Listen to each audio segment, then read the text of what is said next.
अस्सलाम वालेकुम guys, I hope you doing well. तो मैं छत पे आया हुआ था और साथ ही साथ आई रिमेंबर कि छत पे मैंने एक वीडियो बनाई थी जहाँ पे मैं आपको एक्सरसाइज के बारे में बता रहा था। तो आज की वीडियो भी थोड़ा बहुत सिमिलर रहेगी, but the topic is different. मैं आपको ये बताने वाला हूँ कि बहुत मुख्तसर और बहुत छोटी वीडियो को रखते हुए मैं ये बताने वाला हूँ कि आप जो खाना खा रहे हैं तो उसकी जो वो एनर्जी जो बन रही है वो कैसे बन रही है। तो फर्स्ट ऑफ ऑल ये समझते हैं कि हमने जो खाना खाया उसको हम च्यू करते हैं, तो हमारा जो डाइजेशन का जो प्रोसेस है वो हमारे माउथ से ही स्टार्ट हो जाता है।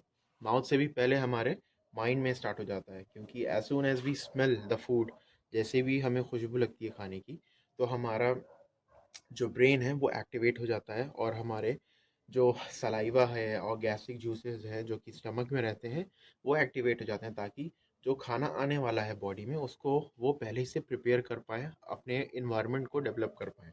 ठीक, स्टमक में जितने भी एंजाइम्स होते हैं वो सब खाने को मतलब खाने की ग्रंजिंग चल रही होती है, उसको तोड़ मरोड़ के उसके ऊपर एंजाइम्स लगाते हैं ताकि खाना टूटे और बारीक हो सके। खाने को और बारीक करने के बाद वो हमारे स्मॉल इंटेस्टाइन में जाता है और लार्ज इंटेस्टाइन में जाता है।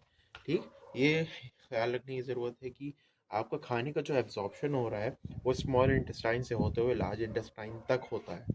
नाउ जो हमारा स्मॉल इंटेस्टाइन और लार्ज इंटेस्टाइन में जो हम लोगों ने खाना खाया था वो in the form of juice हमारी इंटेस्टाइन में विलाई होती है।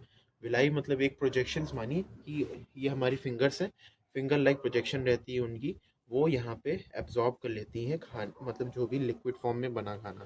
ठीक, तो कार्बोहाइड्रेट एब्जॉर्ब हो गया माइक्रोविलाई से, जो कि हमारे स्मॉल इंटेस्टाइन और लार्ज इंटेस्टाइन से कहाँ कैरी होगा, ब्लड स्ट्रीम में कैरी होगा। अब ब्लड स्ट्रीम में अगर कार्बोहाइड्रेट है मतलब क्या है, ग्लूकोज है, तो ग्लूकोज ट्रैवल कर रहा है हमारे ब्लड में। तो अगर किसी के ज़्यादा ग्लूकोज होगा, किसी ने ज़्यादा शुगर या फिर ज़्यादा कार्ब इनटेक किया है, तो उसका हाई अमाउंट ऑफ ग्लूकोज रहेगा ब्लड में, इसको कहते हैं हाइपरग्लाइसेमिक।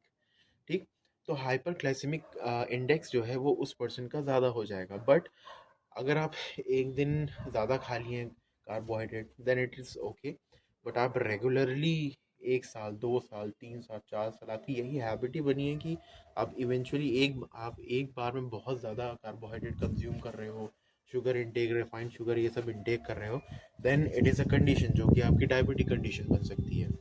बॉडी का निज़ाम ये है कि जो भी ब्लड में हमारे शुगर रहता है, हमारी सेल के जो इंसुलिन मैंने अपने इंस्टाग्राम पे बताया इंसुलिन के बारे में, you can check it out. तो इंसुलिन का काम ये होता है कि सेल सिग्नल भेजती है कि ग्लूकोज जो है वो ब्लड के अंदर ज़्यादा है। नाउ इंसुलिन का काम ये है कि ग्लूकोज को ग्रैब करती है फ्रॉम द ब्लड, ब्लड से वो कैरी करती है सेल के अंदर। सेल के अंदर भी कहाँ पे, साइटोप्लाज्म एक प्लेस होती है, मतलब एक शहर मानिए, साइटोप्लाज्म नाम का एक शहर होता है, वहाँ पे जो है ग्लूकोज को इंसुलिन उठा के लाता है। अब ग्लूकोज जो है यहाँ फर्दर उसका मेटाबॉलिज्म होता है, मतलब ग्लूकोज को यूटिलाइज करना है, एनर्जी प्रोडक्शन करवाना है कि नहीं, या फिर इसको स्टोर करवा देना है, depending on your physical health, आप जो भी एक्सरसाइज करते हैं नहीं करते हैं। अगर आप रेगुलर एक्सरसाइज कर रहे हैं तो वो यूटिलाइज हो जाएगी। ठीक, अगर आप ये रेगुलर एक्सरसाइज नहीं कर रहे then it is store in form of glycogen. ठीक है, तो स्टोर हो जाता है आपके मसल्स में, लिवर में स्टोर हो जाता है। तो ये होता है एनर्जी का प्रोडक्शन, एनर्जी यूटिलाइजेशन और एनर्जी का production, these two are different terms. ठीक, एनर्जी का यूटिलाइजेशन तब होगा जब आप फिजिकली इन्वॉल्व होंगे किसी एक्सरसाइज में। तो इट इज़ नॉट नेसेसरी कि आप खाते जा रहे हो और आप ये उम्मीद कर रहे हो कि मेरा तो एनर्जी प्रोडक्शन हो ही रहा है। ठीक है, एनर्जी प्रोडक्शन तो हो रहा है लेकिन वो यूटिलाइज नहीं हो पा रहा है।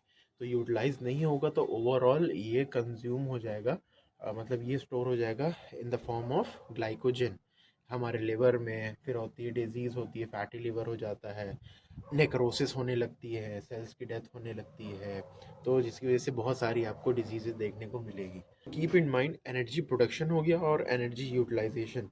एनर्जी प्रोडक्शन भी आप पे डिपेंड कर रहा है और एनर्जी का यूटिलाइजेशन भी आप पे डिपेंड कर रहा है। जितना ज़्यादा आप खाएंगे उतना ज़्यादा एटीपी बनेगी, उतना ज़्यादा एनर्जी बनेगी। बट एनर्जी बन तो रही है लेकिन आप उसको यूटिलाइज नहीं कर रहे हो तो वो स्टोर हो जाती है। ठीक है, अगर आप रेगुलर एक्सरसाइज अपनी मूवमेंट कर रहे हो, फिजिकल एक्टिविटी कर रहे हो, then that energy is been utilised.